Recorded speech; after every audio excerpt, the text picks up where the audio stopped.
আসসালামু আলাইকুম। আমরা এখন দেখব বাংলাদেশ ব্যাংক সহকারী পরিচালক পরীক্ষা 2013 এর প্রশ্ন সমাধান, গণিত পাঠটুকু, লিখিত অঙ্কের সমাধান আমরা দেখব।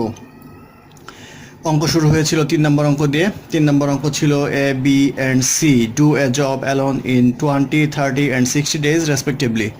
In how many days can A do job if he is assisted by B and C? বলা আছে এ, বি এবং সি একা কাজটি করতে পারে যথাক্রমে 20, 30 এবং 60 দিনে। এখন বলা হচ্ছে এ যদি বি এবং সি এর সহায়তায় কাজটি করে তাহলে তাদের কতদিন সময় লাগবে। এর মানেটা হচ্ছে এ, বি, সি তিনজন একত্রে কাজ করবে। তো এখানে যা দেওয়া আছে সেটা দেওয়া আছে A can do the job in 20 days,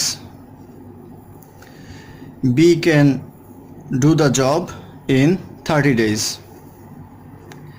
and C can do the job in 60 days. এখন আমাদের বের করতে হবে একদিনে কতটুকু কাজ করতে পারে। তো in one day A can do, যেহেতু 20 দিনে করতে পারে সম্পূর্ণ কাজ, তাহলে একদিনে করতে পারে 1/20 part of work, part of the job। তাহলে বি এর ক্ষেত্রে যেটা আসবে B can do 1/30 part of the job, এবং সি এর ক্ষেত্রে আমাদের আসবে 1/60 পার্ট অফ দ্য জব। এখন বলা হচ্ছে in how many days A do the job if he is assisted by B and C, যদি এ কাজটি করে বি এবং সি এর সহায়তায় তাহলে কতদিন সময় লাগবে। তো সেক্ষেত্রে টুগেদার তারা যদি একত্রে কাজটি করে তাহলে তাদের সময় লাগবে হচ্ছে 1/20, 1/30, 1/60 পার্ট করতে পারবে হচ্ছে একদিনে, অর্থাৎ সময়টা হচ্ছে একদিন, আর করতে পারবে এইটুকু কাজ। তো এটা যদি আমরা যোগ করি তাহলে লসাগু পাবো 60, এটাকে দিব 3, এটা হবে 2, এটা হবে 1, অর্থাৎ আসবে এখানে 6/60, এটা কাটাকাটি করলে আসবে 1/10 পার্ট, অর্থাৎ 1/10 পার্ট কাজ করতে পারবে হচ্ছে একদিনে যদি সবাই একসাথে করে। এখন আমাদের জানতে চেয়েছে সম্পূর্ণ কাজ করতে কত সময় লাগবে। তাহলে 1/10 part job can be done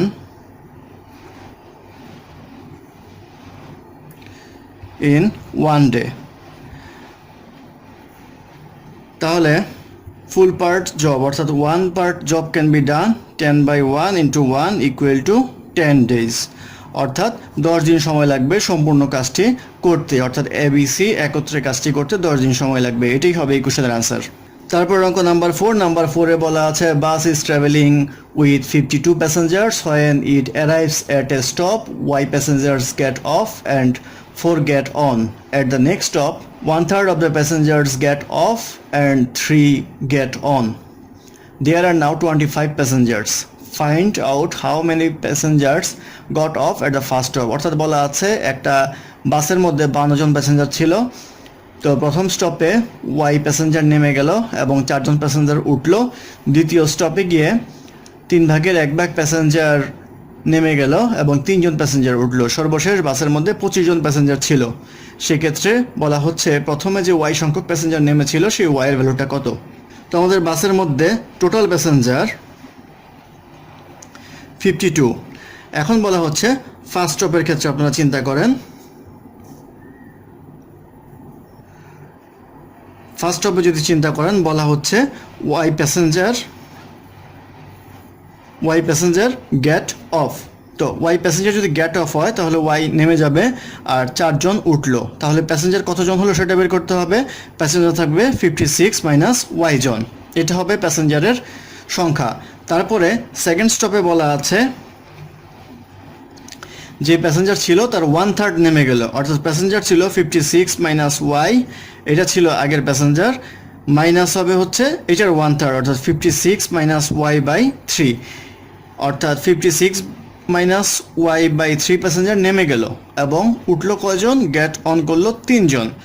তো এখন বাসের মধ্যে এই প্যাসেঞ্জার রয়েছে, এই প্যাসেঞ্জারের সমান বলা হচ্ছে 25 অর্থাৎ 25 জন। এটি ইকুয়েশনের সমাধান করলে আমরা পেয়ে যাব।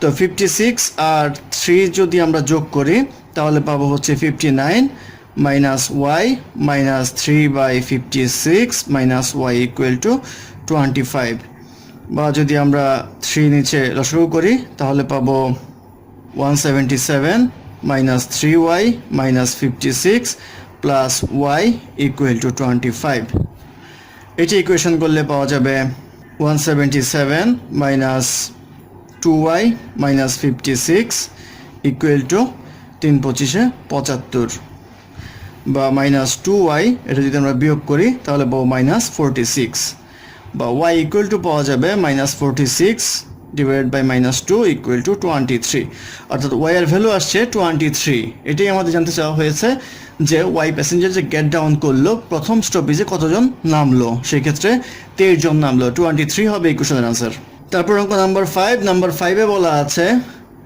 an Eskimo leaves its igloo and travels 3 km north then 8 km east and finally 3 km north to reach the North Pole.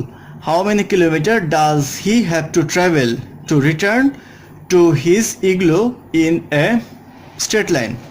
অর্থাৎ এস্কিমো আছে ইগলু হচ্ছে বরফের দেশে যারা ঘর তৈরি করে সেগুলোকে ইগলু বলা হচ্ছে নর্থে গেল 3 কিলোমিটার তারপরে গেল 8 কিলোমিটার ইস্টে তারপরে আবার নর্থে 3 কিলোমিটার গেল এখন সেখান থেকে বাসায় ফিরে আসতে তার কতটুকু দূরত্ব স্ট্রেট লাইনে অতিক্রম করতে হবে তো এইসব অঙ্ক করার ক্ষেত্রে সবসময় মনে রাখবেন উপরের সাইড হচ্ছে নর্থ নিচের সাইড হচ্ছে সাউথ ডান পাশে হবে ইস্ট বাম পাশে হবে ওয়েস্ট এটা আপনারা চেষ্টা করবেন খাতায় লিখে নেওয়ার জন্য এক পাশে রাফ অবস্থায় তাহলে আপনার দিকের কোনো সমস্যা হবে না তো প্রথমে বলা হচ্ছে সে নর্থে যাবে 3 কিলোমিটার তাহলে এখান থেকে যদি স্টার্টিং পয়েন্ট শুরু করি তাহলে নর্থে যাবে 3 কিলোমিটার ধরে নিলাম এটা নর্থ যেহেতু নর্থ উপরের দিকে সেহেতু এদিকে যাবে 3 কিলোমিটার তারপরে বলছে ইস্টে যাবে 8 কিলোমিটার তো ইস্ট হচ্ছে এদিকে সেক্ষেত্রে এদিকে যাচ্ছে হচ্ছে 8 কিলোমিটার তারপরে বলা হচ্ছে যে আবার নর্থে যাবে 3 কিলোমিটার তো আবার নর্থ এদিকে যাবে হচ্ছে 3 কিলোমিটার এটার সাথে মিলিয়ে আপনারা করবেন তাহলে আপনাদের ইজি হবে করতে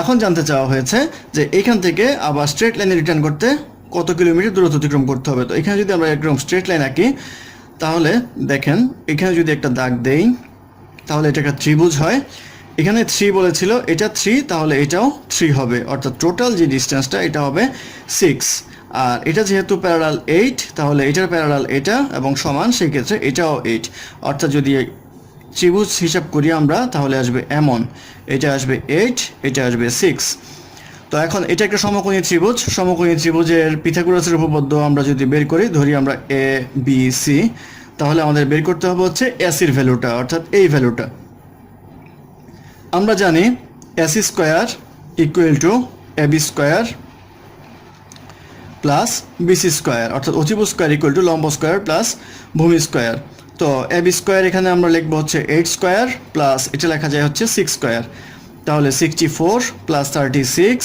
ইকুয়াল টু আসবে হচ্ছে 100 অর্থাৎ এসি স্কয়ার ইকুয়াল টু আসছে আমাদের 100 তাহলে এসি ইকুয়াল টু আসবে হচ্ছে 10 অর্থাৎ 10 কিলোমিটার হচ্ছে এই দূরত্বটা এটি আমাদের জানতে চাওয়া হয়েছে অর্থাৎ যদি স্ট্রেট লাইনে এসে রিটার্ন করতে চায় তাহলে তাকে 10 কিলোমিটার দূরত্ব অতিক্রম করতে হবে এটাই হচ্ছে এই কোশ্চেনের आंसर ধন্যবাদ আমাদের সাথে থাকার জন্য আমাদের চ্যানেলটি ভালো লাগলে অবশ্যই সাবস্ক্রাইব করবেন লাইক কমেন্ট এবং শেয়ার করবেন এবং আপনাদের কোনো কিছু জানার থাকলে অবশ্যই আমাদের কমেন্ট বক্সে জানাবেন আর অঙ্কে কোনো সমস্যা থাকলে আমরা অবশ্যই সেটা ডেসক্রিপশন বক্সে কারেকশন দেওয়ার চেষ্টা করব ধন্যবাদ